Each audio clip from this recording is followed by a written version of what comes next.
Niger nous a accordé, sous la conduite du président de l'Union, de la situation des médiateurs de l'Union économique monétaire ouest-africaine.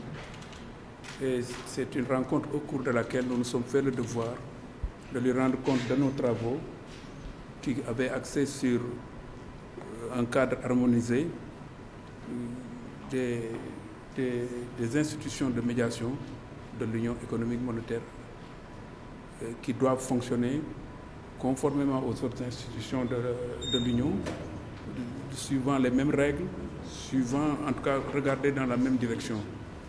Et nous lui avons également rendu compte de notre ambition qui est de prendre en charge de façon beaucoup plus, disons, appropriée le traitement des réclamations qui fait le gros de notre activité, en les informatisant tant dans la saisie que dans la communication intercommunautaire, inter-État, inter-institution.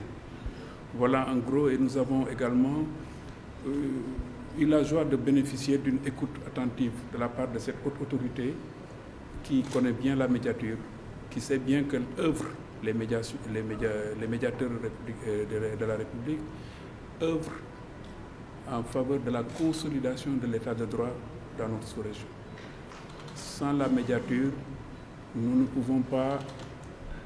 le citoyen peut être, disons, à distance de l'administration et de sa justice. C'est le médiateur qui lui sert de relais.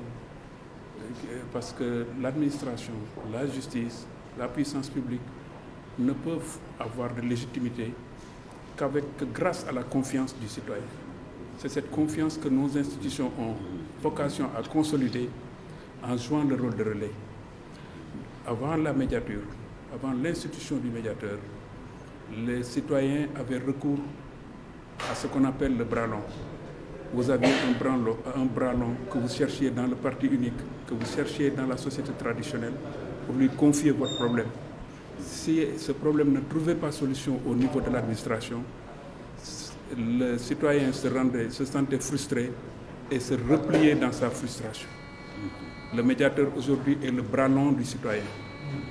Sans être un justicier, le médiateur de la République sert de relais entre ce citoyen qui lui confie ses doléances et l'administration.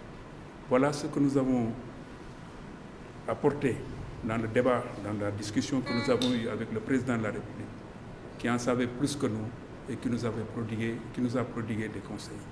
Et nous rendrons confiants parce que nous savons que nous avons trouvé écoute et attention et qu'il va nous servir de relais auprès de ses pairs de l'UEMOA.